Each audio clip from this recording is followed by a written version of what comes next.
I remember security guard screaming while I'm walking. He's screaming, "Oi, why are you following her?"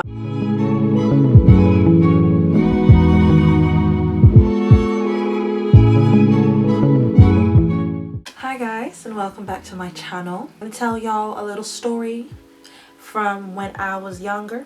So it was around, I forgot how old I was, but I think I was like 9, not 9, I was like in year 9, year 10. I woke up, it was a Sunday. I didn't wake up, my mum actually woke me up. She woke me up and she's like, get your fat ass out of bed and go grab, like, you know, some essentials like bread and milk from Tesco's and whatnot. And I'm really grumpy in the morning, and I think I said something and then she got pissed off at me. She cussed me out and I was just giving her attitude. But long story short, I left the house, right? You know, I'm strutting my way downtown, just taking a bus like any normal Londoner would. Like, I'm just tap it, have my earphones in, ignoring everyone around me. I find an empty seat, I sit down. The bus wasn't that full. Some guy sits next to me, no big deal, right? I look like, check who it is. It's just some old Arab guy. I'm not thinking much of it. Like, I grew up in a very multicultural area. Like, there's different ethnicities everywhere. It's London. Like, you don't really flinch, you know what I mean? Don't really flinch, you know what I mean? And my family's Muslim. He had a full-on beard. Like, I'm like, cool. So let me just explain the neighborhood. So the neighborhood, I don't want to specify what neighborhood it was, but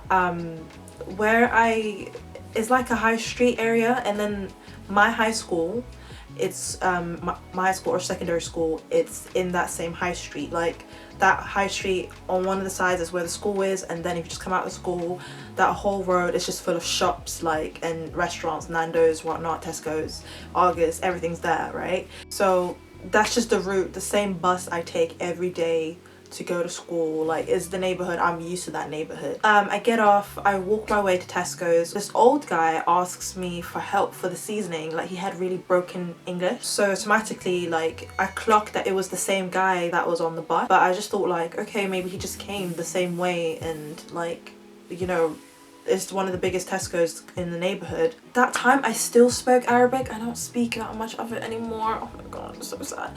I still spoke decent Arabic. I wasn't completely fluent as I was when I first came to the country, but I still spoke a decent amount of Arabic that I just switched to Arabic when I was talking to him because it was easier. The moment I switched to Arabic, something sparkled in his eyes. He was like, you speak Arabic? Oh, mashallah. He's like, are you Muslim? I'm like, yeah. And he's like, there's not many, like, people just practice the Quran, but people don't learn the language. Like, it's amazing that you know how to speak the language. That's so important. You understand the message even more. And I'm like, all right, calm. Like, yeah, sure. I'm just trying to help you with the season. And we're just talking, like, small little chit chats. You know them chit chats, like, I was trying to be polite because he's an elderly.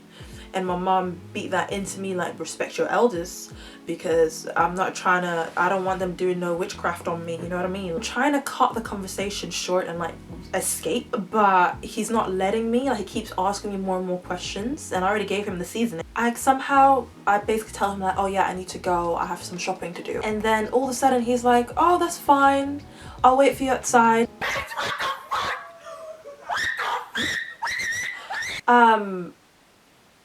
What? I thought, like, I misheard him when he said that, because I had my earphones in before I start speaking to him, and I just removed one and I had, like, another one in my ear, but I had, like, rock music playing. Then I thought, like, I misheard him, right? But then I had this gut feeling, like, nah, something ain't right. I call my mom. I'm in one of the aisles, like, I think I'm next to the bread or something. I call her, and in Somali, I'm like, yo, mom, like, this man said, like, he's gonna wait, like, he wants to talk to me outside. My mom, first of all, that day when I went back home, I was pissed off at her, because how is she like, that's what happens when you piss off your mom? Excuse me. Excuse me. Imagine you never see your daughter again and that was the last conversation we had. Imagine I never came back home, sis. Imagine I never came back home, mommy. Like, what would you do? What would you do?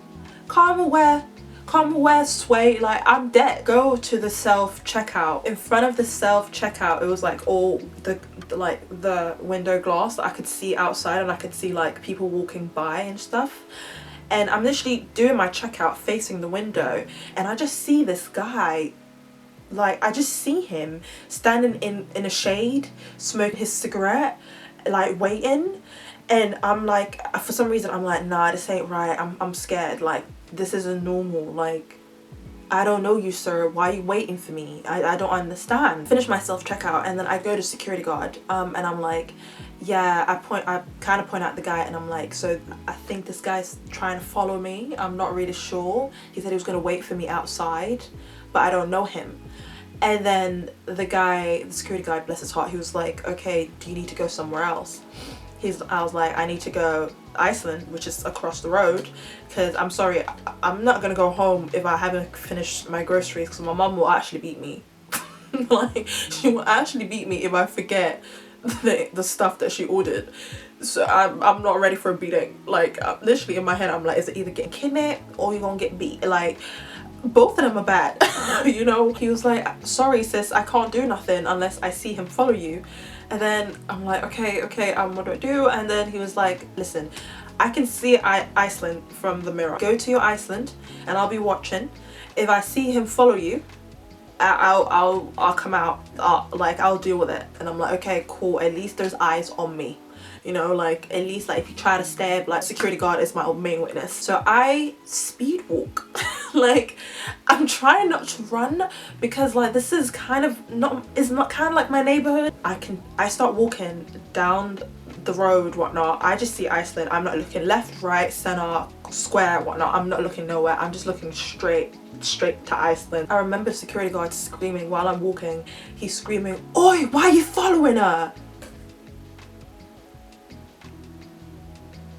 Y'all, I jet it. Speed walking in this aisle, and then all of a sudden someone grabs me from behind. He forces my hand open, puts the paper in my hand, forces it closed. I'm here frozen because I'm like, I don't know if he's gonna stab me or put some witchcraft on me. He closes my fist and he looks me straight dead in the eye, and he's like, I can make you a princess, in Arabic.